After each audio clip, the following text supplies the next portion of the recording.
우리 성탄주일 봉독할 하나님의 말씀 이사야 9장 6절 한 절만 같이 봉독하겠습니다.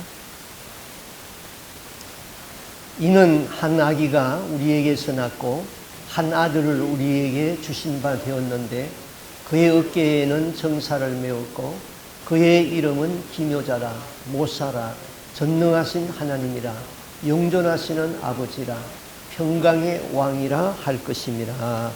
아멘. 예, 크리스마스 시즌이 되었습니다.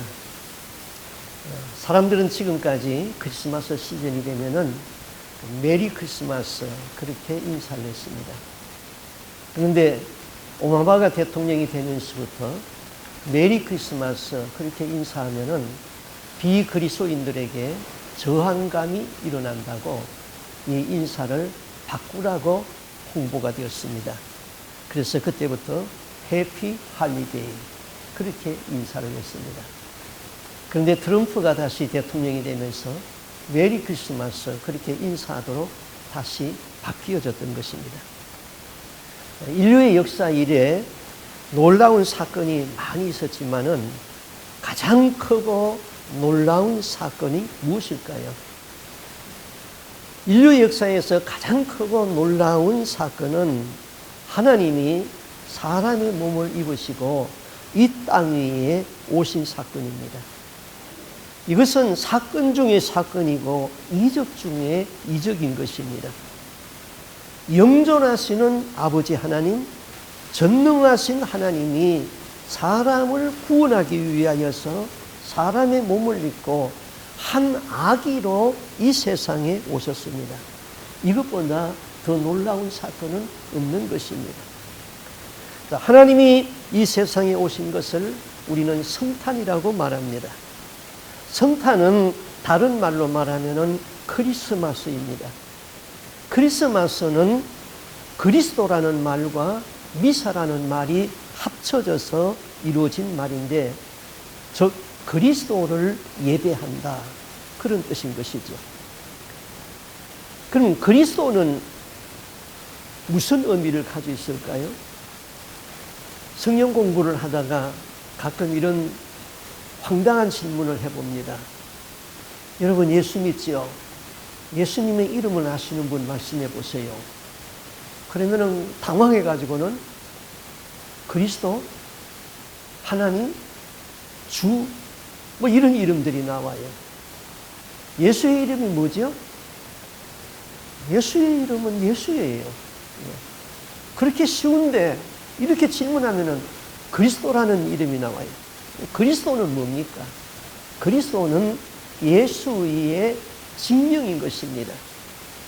한희택 목사 그러면은 한희택이는 나의 이름이고 목사는 나의 직분인 것입니다. 그럼 예수 그리스도, 예수는 이름이고 그리스도는 예수의 직분인 것이죠. 그러면 그리스도라는 것은 무슨 의미를 가지고 있을까요? 성경은, 신약 성경은 헬라어로 기록되어 있고 구약 성경은 히브리어로 기록되어 있습니다. 헬라어로 그리스도는 기름 부음을 받은 자 그런 의미입니다. 그러면 메시아는 뭘까요? 메시아 축제, 메시아 연극 많이 하는데 물으면 또 사람들이 몰라요. 메시아가 뭐예요? 메시아는 히브리어예요. 히브리어로 기름 부음을 받은 자 그런 뜻이에요. 그러니까 그리스도나 메시아나 같은 이름이죠. 그리고 그 의미는 기름 부음을 받은 자다. 그러면은 기름 부음은 누가 받았습니까? 바로 기름 부음은 선지자와 제사장과 왕이 임직할 적에 기름 부음 받는 의식이 있었던 것입니다.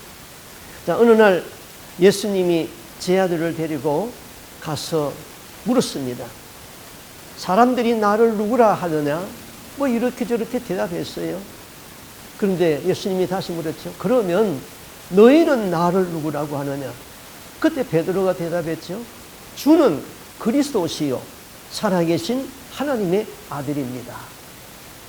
그리스도라고 대답했어요. 주님이 너무나 더 기뻐서 바요나 시모나 네가 복이 있다. 이를 알게 한 것은 네 육신의 지식이 알게 한 것이 아니라 하나님의 성령이 너를 알게 해 주었다. 너는 베드로라. 이 반석 위에 내 교회를 세우리니 음부의 권세가 이기지 못하리라 그랬습니다. 바요나 시모나. 바라는 것은 아들이라는 뜻이거든요. 그러니까 요나의 아들 시모나, 너는 베드로라. 시몬이라는 베드로의 이름인데 그것은 히브리식 이름입니다. 그럼 베드로는 뭐 여러 가지 설이 있습니다만은 그건 헬라식 이름이에요. 예수님이 바요나 시모나, 요나의 아들 시모나, 너는 베드로라. 베드로라는 뜻이 반석이라는 뜻이거든요. 이 반석 위에 내가 교회를 세우리니 음부의 권세가 이기지 못할 것이다 그랬습니다. 자, 이 말씀을 가지고 천주교에서는 이것을 우리와 다르게 해석을 합니다. 천주교에서는 예수님이 베드로에게 천국 열쇠를 주었다. 그래서 베드로가 제1대 교황이고 그 다음 베드로는 그의 제자 마가에게 천국 열쇠를 주었다. 그래서 마가가 제2대 교황이고 이렇게 해서 268대까지 지금 교황이 내려왔다.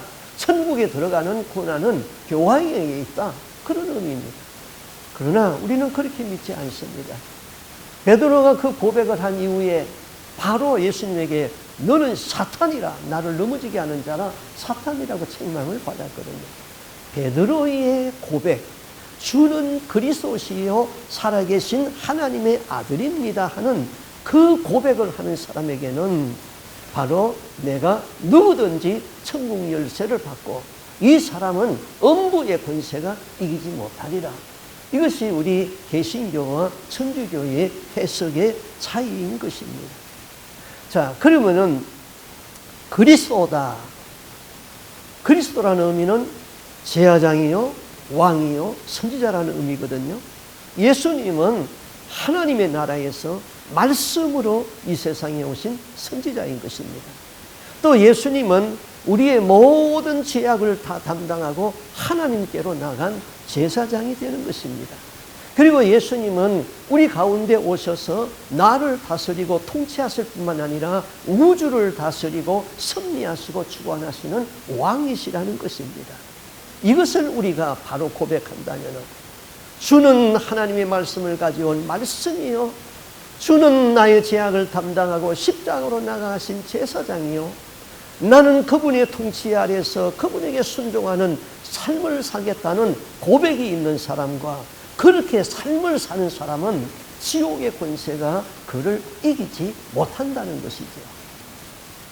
우리는 그렇게 믿습니다. 주는 그리스도시요 살아계신 하나님의 아들입니다. 여러분, 예수가 언제 태어나셨죠? 아니 목사님, 그걸 모르는 사람이 누가 있어요? 초등학생도 압니다. 12월 25일 날 태어났죠. 역사는, 예수님은 역사적 인물이지만은 예수가 태어난 날은 12월 25일이 아닙니다. 왜 이 말씀을 드리느냐? 이단들이 이 문제를 가지고 기독교를 공격하기 때문입니다. 실제로 여호와 정인에서는 성탄절을 지키지 않습니다. 그렇다고 다른 날을 성탄절로 지키는 것도 아닙니다. 그러면은 언제부터 우리는 12월 25일이 예수님의 생일도 아닌데 이 날을 우리가 예수님의 생일이라고 이렇게 성탄절로 지키고 있습니까? 역사적으로 기독교가 로마에서 국교로 선포될 때에 많은 이교도들은 12월 25일 날은 이방신에게 제사를 하고 그 다음에 축하 퍼레이드를 벌였습니다. 지구가 태양에서부터 가장 멀리 떨어진 이 땅이 그때에 이 땅의 소생을 기원하면서 이방신들에게 제사가 거행되었습니다. 많은 사람들이 무속신앙에 젖어들고 있었습니다. 그때 로마의 줄리어스 교황이 이 이교도들의 이방 문화로부터 기독교 문화를 정착시키기 위하여 이 날을 성탄절로 바꿔버렸습니다. 그리고 대대로 기독교 축제를 하게 했던 것이죠. 우리는 이방의 문화를 기독교 문화로 바꿔야 할 사명이 우리에게 있는 것입니다. 이방의 문화의 미신을 없애고 기독교 문화를 정착시키는 것은 굉장히 중요한 것이죠. 어느 나라이든 귀신의 축제일은 다 있습니다. 미국의 귀신의 축제일은 언제일까요? 할로윈 데이입니다. 할로윈 데이. 집 앞에다가 무서운 해골이나 마귀의 그림을 갖다 붙여 놓습니다.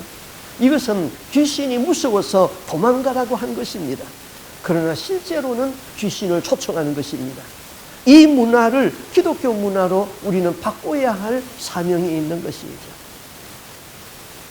중국 사람들이 한국 사람보다 예수를 더 잘 믿습니다. 또 전도도 더 쉽게 되어집니다. 우리나라는 이 제사 제도 때문에 예수 믿기가 굉장히 어렵습니다. 제사는 중국에서 들어온 유교 문화였습니다. 그런데 중국에 공산주당이 들어와 가지고 공산주의 정치를 하면서, 공산주의는 무신론자잖아요. 신이라는 것을 인정하지 않으니까 유물주의자들입니다. 그래서 공자의 무덤까지 다 파헤쳐 버렸습니다. 유교를 공산당이 깨끗이 청소해 버렸습니다. 그 뒤에 복음이 들어가니까 제대로 복음이 먹혀 들어가는 것입니다. 한 가지는 자유가 없어서 문제인 것이지만은, 자유가 없기 때문에 그들은 더 순수하게 믿음을 지킬 수가 있는 것이죠. 그러나 우리나라는 이 조상 섬기는 이 제사제도 때문에 이게 복음이 들어갈 수가 없는 것이죠. 또 제사도 지내면서 예수를 믿는다. 그거는 혼합신앙입니다. 그런 혼합신앙을 가지고는 구원받을 수가 없죠. 천주교에서는 제사 지내도 된다고 합니다. 제사를 그 나라의 문화로 그냥 수용해 버렸습니다.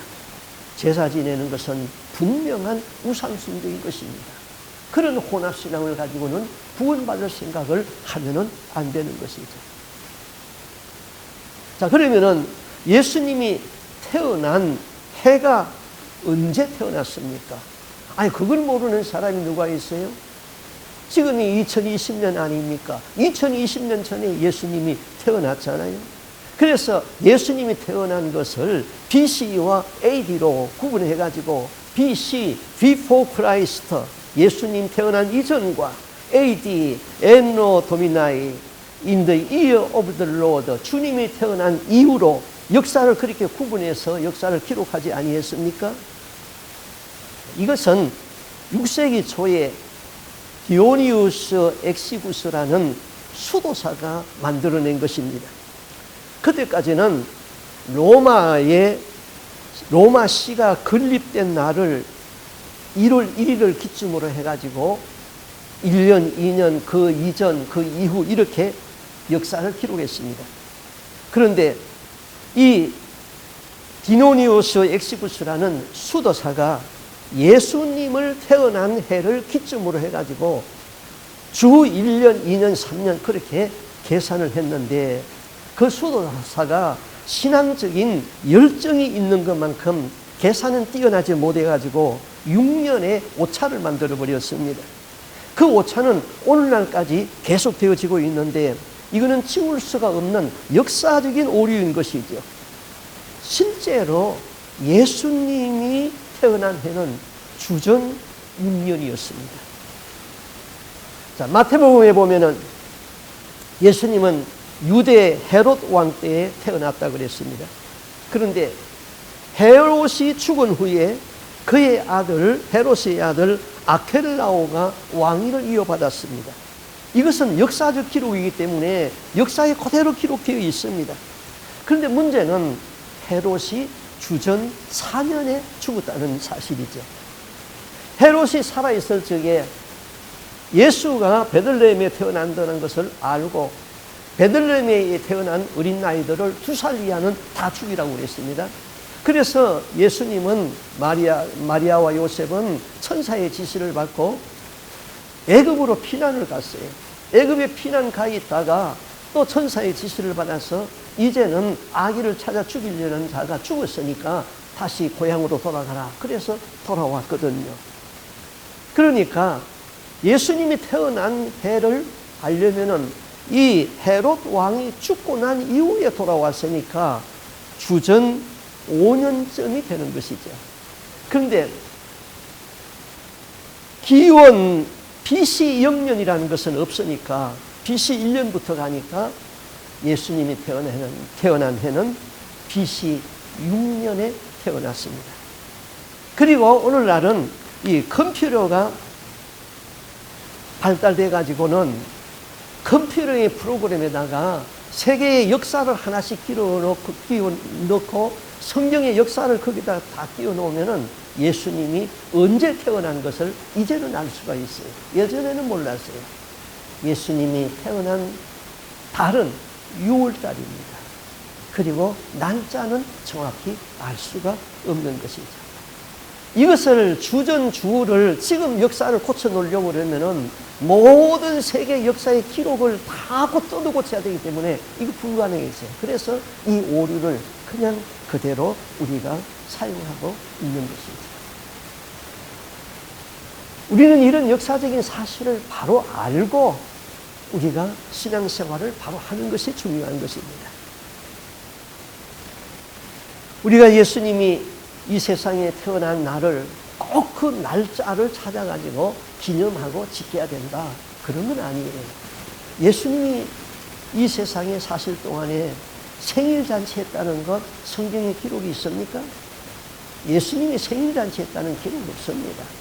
그래서 저도 교회에서 생일잔치 하자고 그러면 아주 질색이에요. 예수님이 안 한 것을 내가 왜 교회에서 생일잔치를 합니까?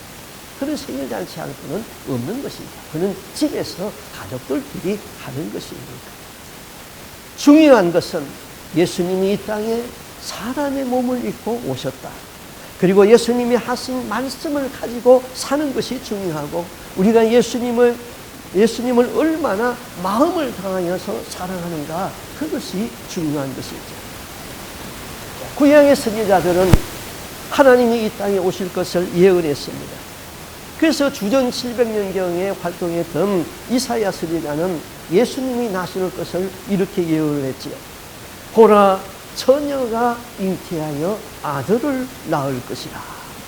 그 예언대로 예수님은 동정녀 마리아의 몸을 의탁해서 남자의 씨가 아닌 성령으로 잉태되어 이 세상에 오셨습니다. 이사야가 예수 그리스도의 탄생을 예언하고 또 같은 시대에 사역하였던 미가 선지자는 예언하기를 예수님이 태어날 지역에 대해서 예언했습니다. 미가서 5장 2절에 베들레헴 에브라다야 너는 유다 족속 중에 작을지라도 이스라엘을 다스릴 자가 너에게서 내게로 나올 것이라. 그의 근본은 상고의 태초에입니다. 베들레헴 에브라임 땅에 근본이 태초에 계신 그 하나님이 그 땅으로 오시겠다는 것을 예언을 했죠. 베들레헴은 유대 나라 중에 아주 작은 고을입니다. 무명의 촌동네인 것입니다. 그러나 거기에서 그리스도가 나심으로 그 땅이 유명해진 것이죠.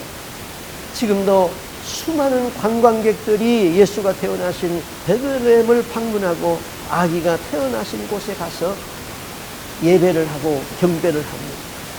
저도 오래전에 그곳에 한번 가봤습니다. 그 앞에 서서 예수님이 태어나신 곳을 표시를 해놨어요. 말구이죠. 거기 앞에서 고요한 밤, 거룩한 밤, 주 예수 나신 밤, 그 찬양을 우리 목사님들이 불러서서 찬양을 했습니다. 얼마나 감격스러운지. 이 땅에 사람의 몸을 입고 오신 아기 예수 하나님께 감사한 것입니다. 그분은 아기 예수로 이 세상에 왔지만은 그의 근본은 창고에 태초에 있었고 영존하시는 하나님이다. 그렇게 말했습니다. 오늘 읽은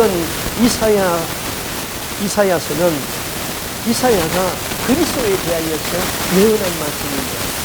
너무나도 예수님의 근본에 대하여서 바로 예언을 했습니다. 9장 6절 읽은 말씀을 제가 한번 읽어드립니다.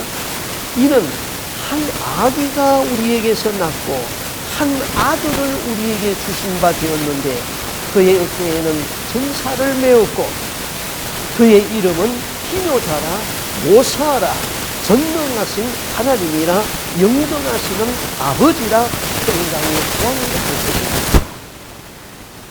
예수님은 한 아기로 이 세상에 태어났습니다.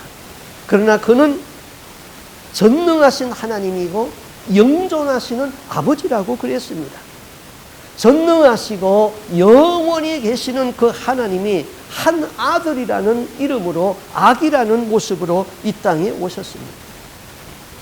만약에 예수님이 아들이라는 이름으로 오시지 아니하고 구약의 성경대로 여호와라는 이름으로 이 세상에 왔으면 어떻게 될까요? 구약의 사상은 하나님이 사람의 몸을 입고 이 세상에 오는데 여호와의 이름으로 오면은, 여호와를 보면은 다 죽는다고 그랬습니다. 그래서 구약의 사람들은 하나님을 만나고 죽을 것을 두려워한 사람들이 많이 있습니다. 사사들도 그렇게 했습니다. 전능하신 하나님이 사람을 몸을 입고 아기로 모셔야 했습니다.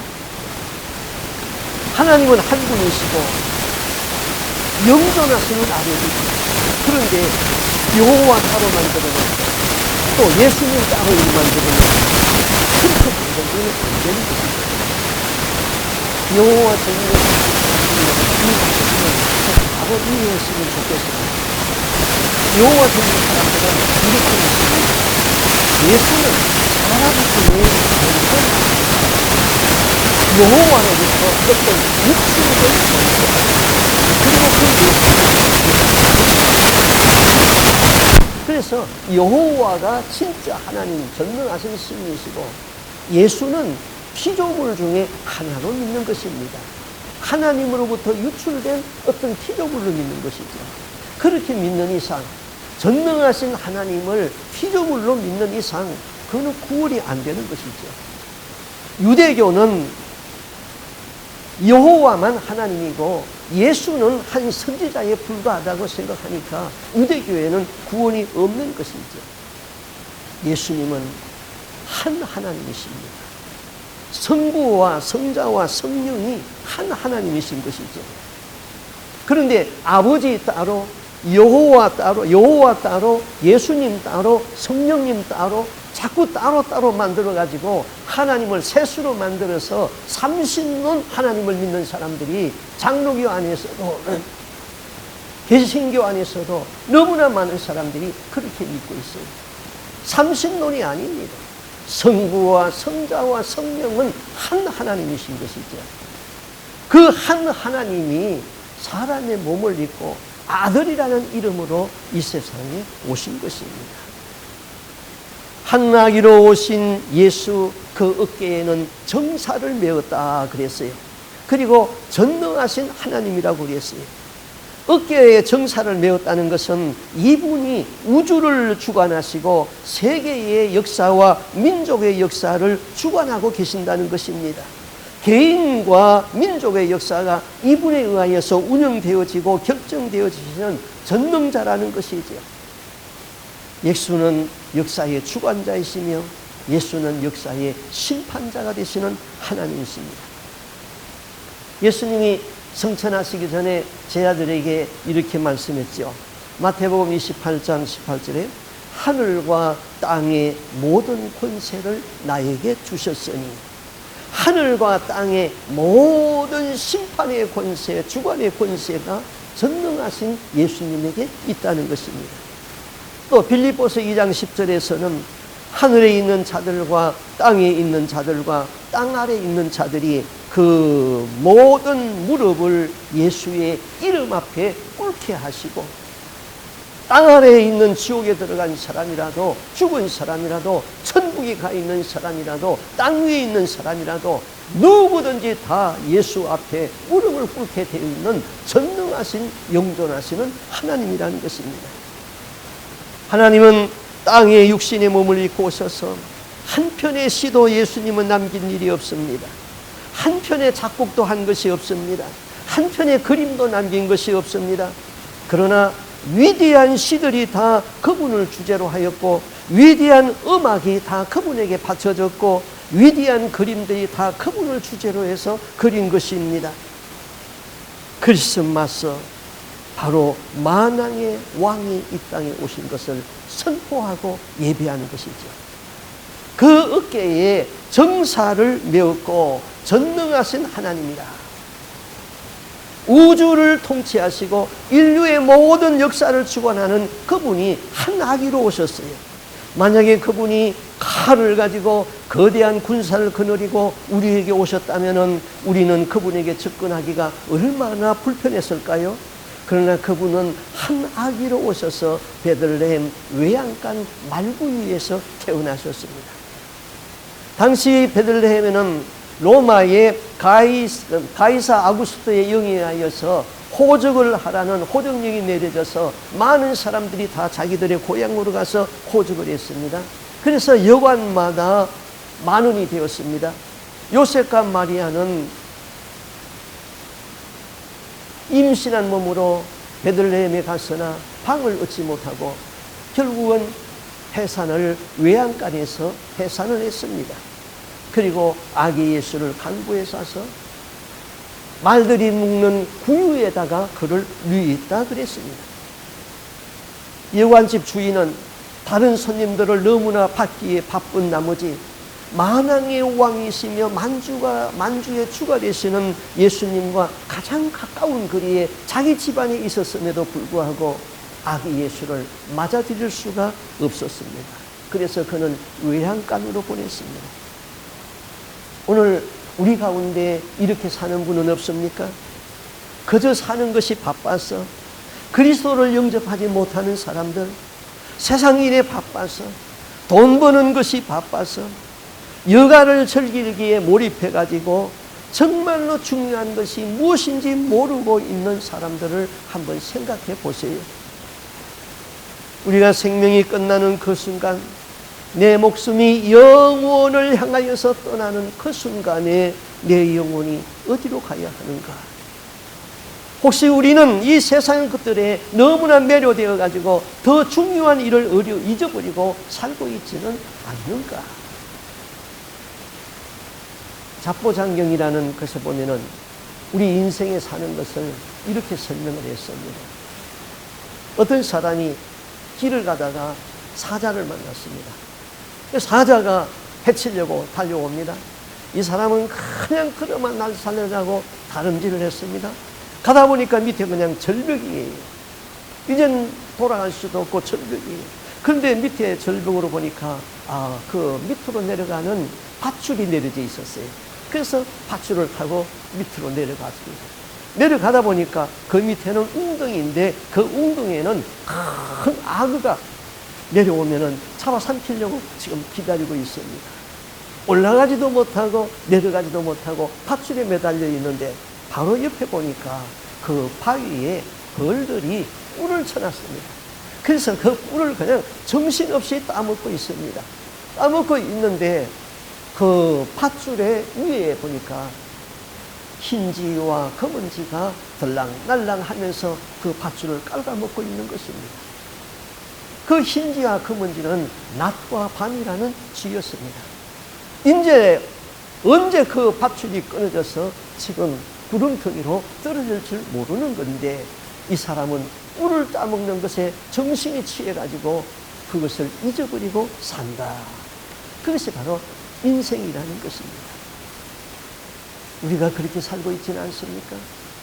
내일 모레면은 흰지 검은지가 나와서 밧줄이 끊어질 그날인데 끊어지면은 구름텅이에 떨어질 텐데 이 세상 사는 것에 취해가지고 우리는 살고 있지는 않습니까?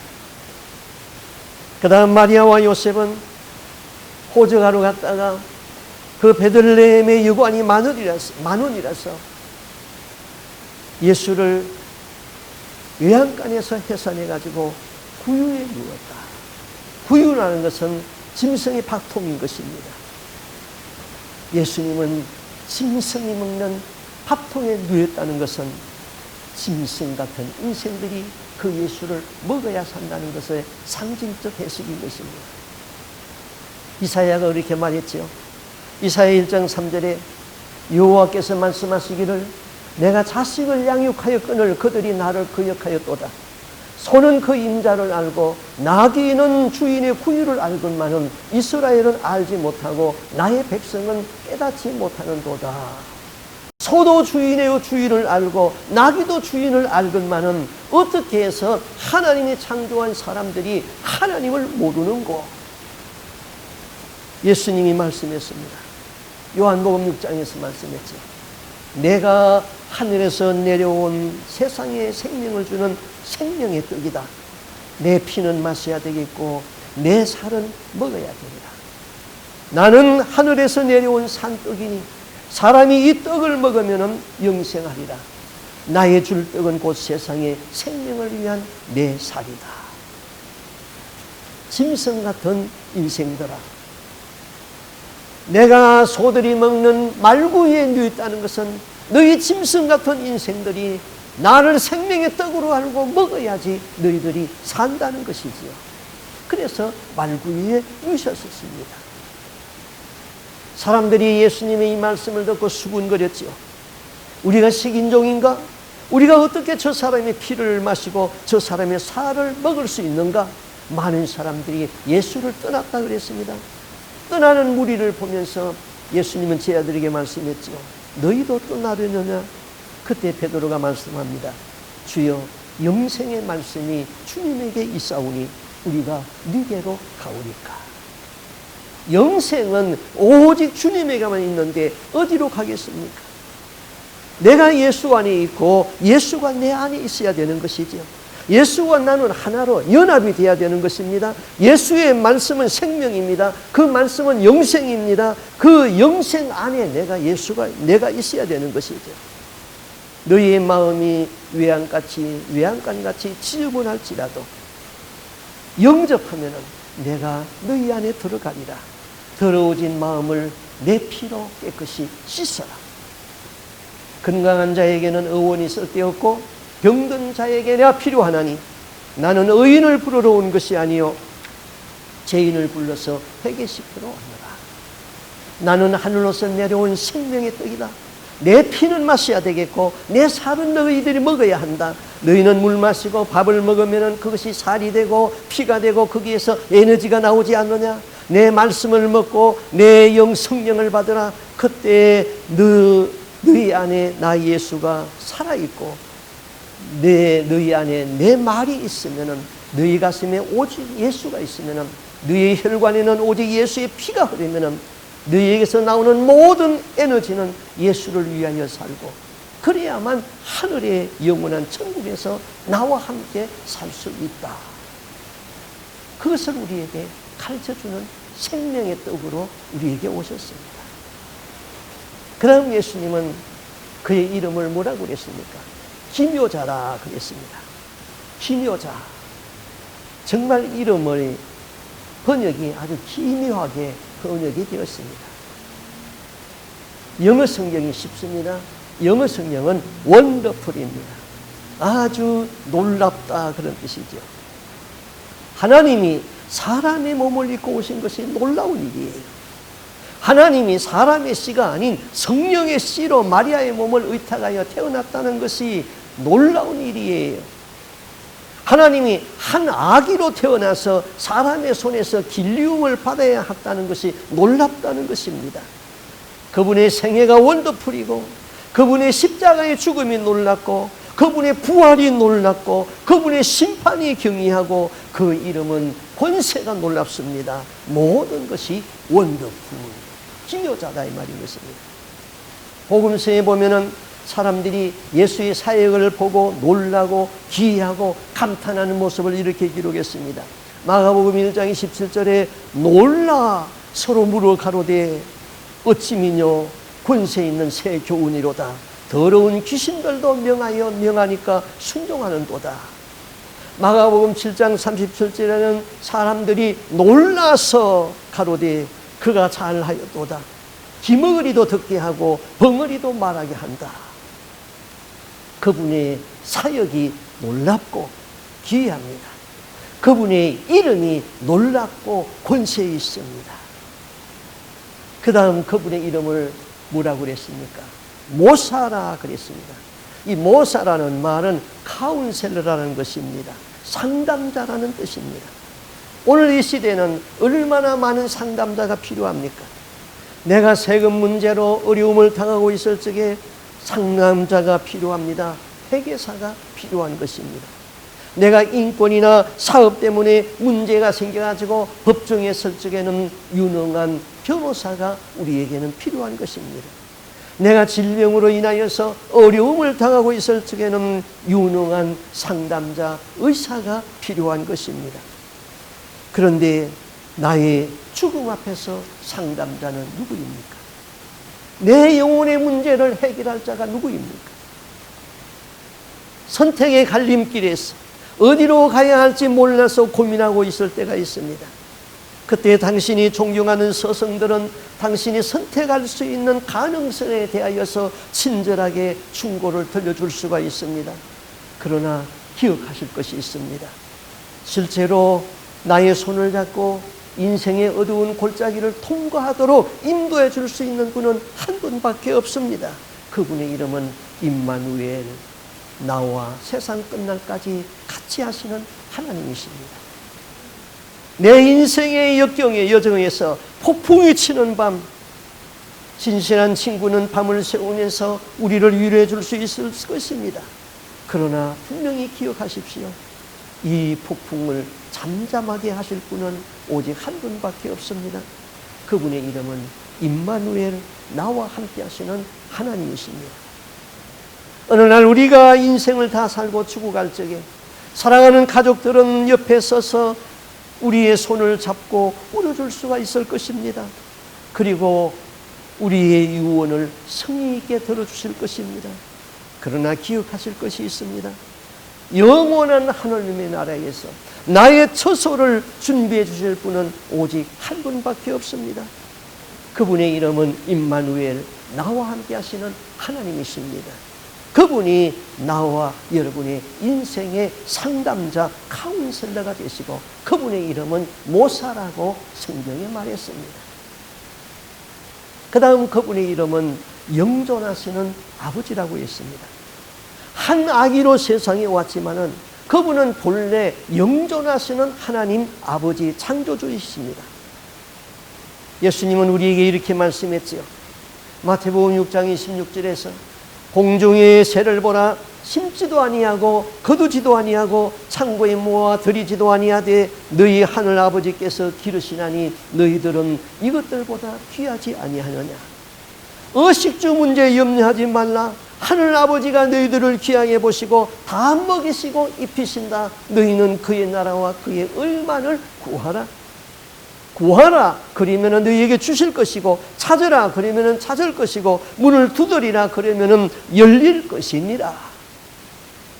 마태복음 7장 11절에는 너희가 악한 자라도 자식에게 좋은 것을 줄 줄 알거든 하물며 하늘에 계신 너희 아버지께서 구하는 자에게 좋은 것으로 주시지 아니하겠느냐.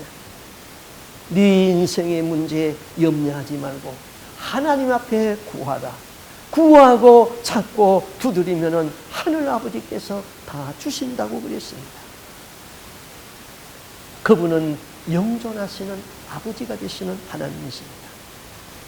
그 다음 그분은 평강의 왕으로 오셨다고 그랬죠. 예수가 이 세상에 태어날 적에 천사가 일러주었습니다. 지극히 높은 곳에서는 하나님께 영광이요 땅에서는 기뻐하심을 입은 사람들에게 평화로다. 이 말씀을 줄이면은 하늘에는 영광이고 땅에는 평화입니다. 그런데 오늘날 이 세상에는 오늘날까지 전쟁입니다. 평화가 아닙니다. 이 말씀을 깊이 음미하셔야 됩니다.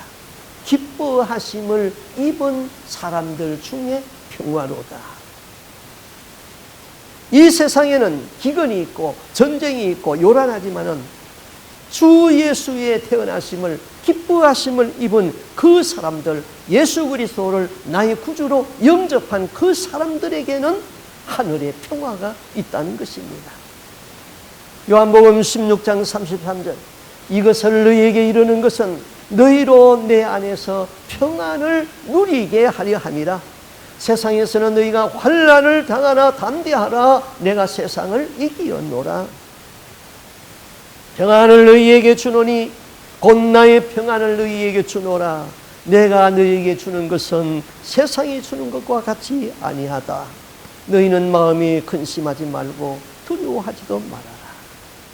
믿음으로 세상을 이기는 자는 주님이 주시는 평안을 누릴 수가 있는 것입니다. 오늘날 기업은 사람들 속으로 깊이 들어가서 숨겨둔 돈을 찾아내고 그 돈을 기업 안으로 들어오게 만들고 있습니다. 기술자들은 사람들 속으로 파고 들어가서 사람들이 더 좋아하고 더 편하게 하는 그런 물건들을 만들어내려고 사람의 깊은 정서까지 파고들고 있습니다. 이제 사업가들은 10대들을 겨냥하고 있습니다. 핵가족이 되면서 자녀들은 가정에서 가장 귀한 존재가 되었습니다. 가정에서 가장 앞서고 고급화된 것은 모두 다 자녀들의 몫이 되었습니다. 음식을 시킬 때도 옷을 살 적에도 그들의 인격이 반영되고 있습니다. 교회에는 점점 사람들이 떠나가고 있습니다. 교회가 사람들 속으로 들어가고자 하는 열정이 식어져 버렸습니다. 그렇게 할 필요성도 못 느끼고 있는 것입니다. 10대들의 마음은 이미 만화 영화와 각종 게임기 제작자들이 다 뺏어가 버렸습니다. 영적인 가치를 인식하기 전에 자녀들의 정신세계가 물질세계 속으로 다 점령되어 버리고 말았습니다. 죽음에 이르는 병에 걸리고 말은 이 시대에 있는 것입니다. 그래서 유실론 철학자인 키에르고르는 죽음에 이르는 병, 그런 책을 썼습니다. 기독교는 치명적인 영적인 병에 걸려서 죽음과도 같은 깊은 잠에 빠져 있다고 했습니다. 영적인 병이라고 하는 것은 인간은 영적인 존재로 하나님과 깊은 관계가 있음에도 불구하고 영적인 본질을 잃어버렸고 결국은 자신을 잃어버리게 되었다는 것입니다.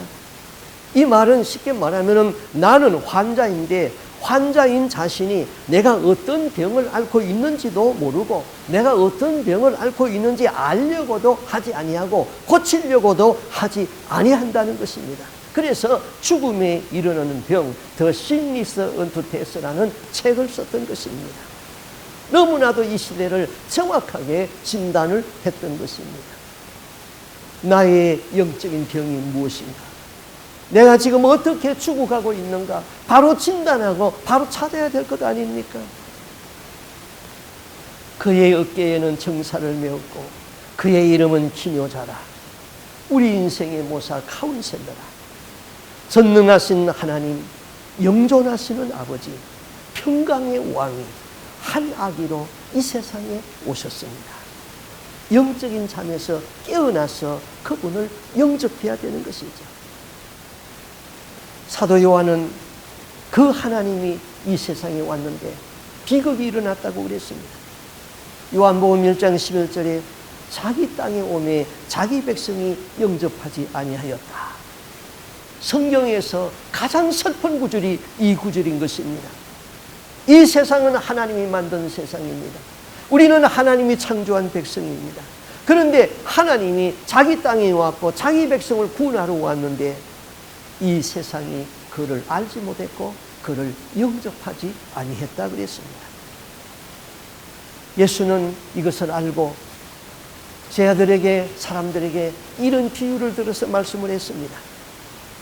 마태복음 21장의 비유입니다. 한 주인이 포도원을 잘 만들었다.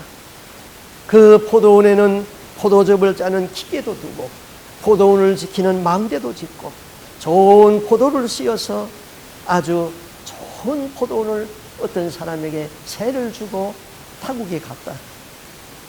얼마 때가 되어서 포도원을 거둘 때가 되어서 그 세를 받으러 종을 보냈다. 그랬더니 농부들이 세는 주지 아니하고 그 종을 돌로 쳐서 죽였다.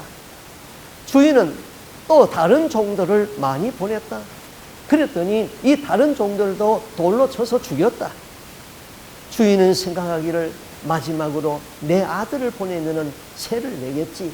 그래서 아들을 보냈다. 그랬더니 이 농부들이 이 사람은 상속자이니 우리가 이 사람을 죽이고 이 포도원을 뺏자 해가지고는 그를 죽였다.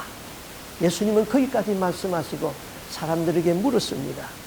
그러면은 포도원 주인 되시는 분은 이 농부들을 어떻게 해야 하겠느냐? 이 말을 듣고 있던 사람들은 의분이 일어나 가지고는 이런 악한 자를 진멸하고 포도원에 제때에 세를 낸 사람에게 세를 주의할지어다. 예수님은 결론을 내었습니다. 이 비유에서 포도원 주인은 하나님입니다. 세를 받으러 보낸 종들은 선지자들입니다. 마지막 자기의 아들을 보낸 것은 예수님이 한 아들로 세상에 오셨습니다. 예수는 자기 땅에 왔습니다. 그런데 그 아들까지 예수를 십자가에다가 못 박아 죽였습니다. 누가 죽였습니까? 유대 민족이 죽였습니다. 로마 병정이 죽였습니다. 아닙니다. 내 죄가 예수를 십자가에 못 박게 했던 것입니다. 요한복음 1장 11절 자기 땅에 오매 자기 백성이 영접하지 아니하였다. 그러나 그 뒤에 말씀이 우리에게 소망을 주는 말씀이죠. 영접하는 자, 곧 그 이름을 믿는 자들에게는 하나님의 자녀가 되는 권세를 주셨느니라. 영접하는 자에게 하나님의 아들이 되어서 천국에 살 수 있는 권세를 주었다는 것입니다.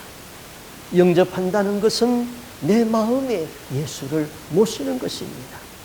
그리고 예수가 나의 주인이 되시고 내 모든 가치의 수준이 예수에게 맞춰야 되는 것입니다.